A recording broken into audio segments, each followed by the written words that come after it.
Bom dia, boa tarde, boa noite. Como estão meus queridos e saudosos alunos? Bom, vamos ter hoje aula de cumprimento de sentença, da disciplina de cumprimento de sentença e ação de execução, que estamos trabalhando esse semestre juntos na Uniceuna e a ESRN. Eu sou a professora Viviane e quero trabalhar com vocês, através desse canal, o cumprimento da sentença.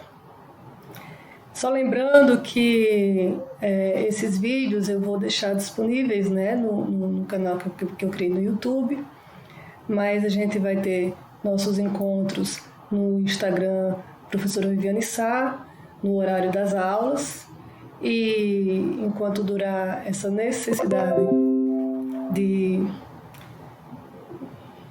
isolamento social, né, essas orientações que o Ministério da Saúde está dando aí, a gente vai tentar minimizar esse prejuízo de ausência de aula presencial. Então vamos lá. Nós já estudamos esse semestre os princípios de execução, algumas questões introdutórias da execução. Nós estudamos também que há dois mecanismos para que o credor tenha satisfeito o seu crédito, né? Um através de título judicial e outro através de título extrajudicial. E a ação de execução de título extrajudicial vai ser um assunto mais à frente, e hoje nós vamos tratar de cumprimento de sentença. Né? O cumprimento de sentença é um meio utilizado para a satisfação do crédito do credor, crédito este reconhecido em título judicial. Nós vimos nas aulas passadas quais são os títulos judiciais. Né? Nós vimos que os títulos judiciais eles são formados em ações judiciais, mas também existe o título judicial, considerado título judicial é a sentença arbitral, que não é formado numa ação judicial, mas a lei o reconhece como título judicial, a sentença arbitral. Não vamos esquecer disso, tá? Vimos também que a sentença penal condenatória transitada em julgado, né, que reconheceu aí reparação civil, ela é título judicial para uma execução. Vimos também as sentenças estrangeiras, né? Tanto sentenças estrangeiras, elas poderão ser executadas aqui, desde que homologadas pelo STJ, quanto as decisões interlocutórias estrangeiras, também desde que homologadas pelo STJ, salvo algumas exceções de tratados internacionais, mas isso nós já vimos. Então vamos para o cumprimento de sentença. O cumprimento de sentença é de fato o que mais o autor almeja, né? Quando busca o judiciário, ele quer que o judiciário diga o seu direito, mas ele deseja também ter o chamado bem da vida alcançado, né? Que o bem da vida, vocês vão ver muito na doutrina esse termo, é exatamente o objetivo final que o autor busca no processo. Lembrando que a gente não pode definir que esse cumprimento de sentença ele vai ser sempre a favor do autor, tá? É possível que exista aí algumas situações que reverta a coisa em favor do réu, como uma reconvenção, né? Como uma situação de improcedência, que aí vai gerar aí uma sucumbência em desfavor do autor, mas quando a gente pensa em cumprimento de sentença, a gente tem uma tendência de automaticamente, né, ligar ao êxito do autor na ação, e nem sempre é assim.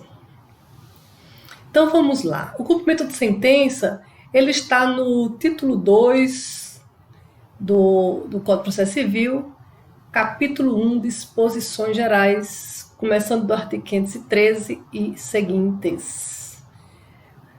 Mas por que cumprimento de sentença e ação de execução. Qual é a diferença? Quem vai se recordar disso? É uma coisa que eu estou tendo um pouco de dificuldade nessas aulas de vídeo, porque minhas aulas são muito de provocar a participação dos alunos, né? Então, nesse momento, eu estaria provocando aí algum aluno para responder qual é a diferença, para saber se estão realmente ligados ao que já estudaram. Eu iria provocar aí a participação de Aline, que é muito participativa, Josué, estou lembrando aqui de Marcelo, Estela, meus alunos que estão pagando essa disciplina comigo, e eu, com certeza, nesse momento, se a gente tivesse no presencial, iria provocar a participação de vocês e de outros, porque sempre é muito enriquecedor e muito satisfatório para o professor ver que o aluno prestou atenção e está, de fato, estudando. Mas vamos lá. O cumprimento de sentença, que é embasado pelo título judicial, ele é, em regra, formado por um processo judicial. Olha, eu estou com os slides aqui atrás da minha imagem, então eu vou ficar aumentando e vou ficar diminuindo a minha imagem para a gente seguir aqui o roteiro que eu tracei nesses slides. Então vamos lá. Deixa eu não errar aqui. Vocês desculpem aqui o meu amadorismo, eu não tenho muita habilidade nessas questões de internet, transmissão e tal, mas estou fazendo aqui o que eu posso. Aqui a gente já está vendo a apresentação, né? O cumprimento de sentença, processo civil. Vamos iniciá-lo. Então, o cumprimento de sentença é o meio pelo qual o credor requer o seu crédito em razão de não cumprimento espontâneo do devedor de obrigação reconhecida em título judicial. Portanto, pressupõe a existência prévia de uma ação judicial que concluiu pelo cumprimento de determinada prestação. Gente, vamos lá.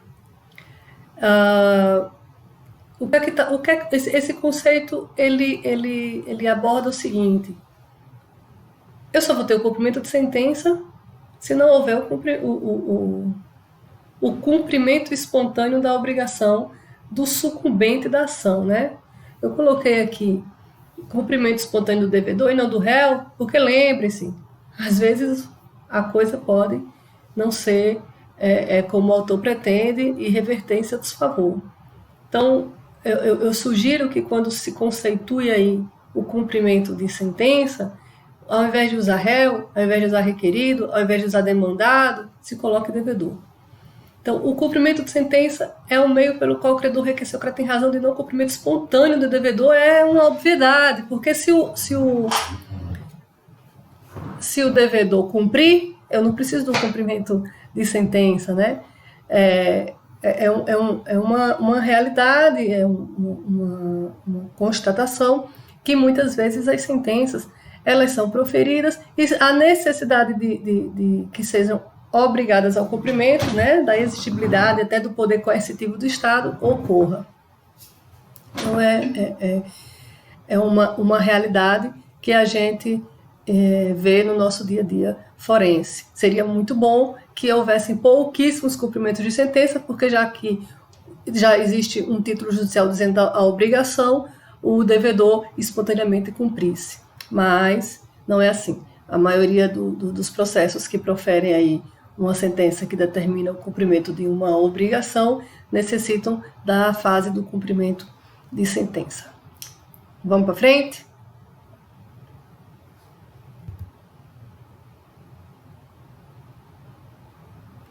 Olha aí, das espécies de sentenças. Será que toda sentença eu vou precisar requerer o cumprimento caso o réu não faça isso espontaneamente? Não. Tá aqui, ó, sentenças autossuficientes. As sentenças autossuficientes são sentenças que não necessitam de requerimento para o seu cumprimento. Ué, mas por que não necessitam? Que tipo de sentença superpoderosa é essa? Que só o proferimento dela é o suficiente? Porque tem sentenças que elas necessitam tão só e simplesmente que o direito seja dito. O direito sendo dito, os efeitos disso, eles são automáticos. Vamos lá. Deixa eu pensar aqui no exemplo para deixar isso mais claro. As sentenças que são declaratórias. O que é que o autor busca? O autor busca a declaração de um direito, porque com essa declaração desse direito, ele já tem o objetivo dele, né? Ele já tem aí a declaração do direito por sentença, já vai proporcionar para o autor o alcance aí de seu objetivo. Deixa eu pensar aqui para vocês uma sentença declaratória, propriamente declaratória, que apenas, pronto, a sentença que declara a existência de uma relação jurídica. Com a declaração da existência dessa relação jurídica, essa relação jurídica vai ter os seus efeitos. As sentenças autossuficientes, elas não necessitam de cumprimento, porque não é necessário que o réu tome nenhum tipo de providência. O autor com a sentença, ele já consegue alcançar o objetivo desejado. Essas sentenças autossuficientes são as chamadas sentenças declaratórias e as sentenças constitutivas. Vamos um exemplo prático aqui, né, para ficar mais concreto aí. Um caso concreto, pensar um caso concreto. Uma ação de investigação de paternidade, tá? Onde o objetivo é tão somente a investigação de paternidade, solucionar se de fato aquele investigado é o pai ou não do autor, né, do investigante. Quando a sentença reconhece essa paternidade, a sentença ela vai possibilitar que o nome do investigado, agora de fato declarado pai, ele seja inserido na certidão de nascimento do investigante, né, do autor.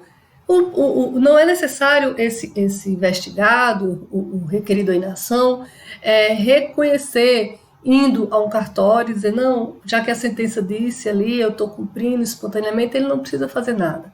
Nada no sentido de possibilitar os efeitos aí dessa declaração. Espero que vocês estejam compreendendo.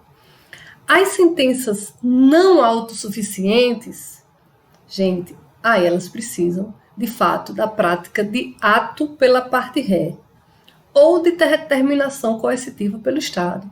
As sentenças não autossuficientes, eu tenho uma sentença que diz o seguinte: vizinho, derruba o muro que você construiu no meu terreno. A sentença dá essa ordem para o vizinho derrubar o muro que construiu dentro do terreno do outro vizinho. Essa sentença, ela não tem a força de derrubar o muro por si só. É preciso que o requerido, aquele que na sentença recebeu a determinação de derrubar o muro, assim proceda. Então, se esse vizinho, ele assim não proceder, eu vou precisar o quê? Pedir o cumprimento dessa sentença. Então, a sentença ela não é autossuficiente. Ela sozinha, o papelzinho lá que eu vou ter da sentença, ele não vai fazer o muro cair sozinho.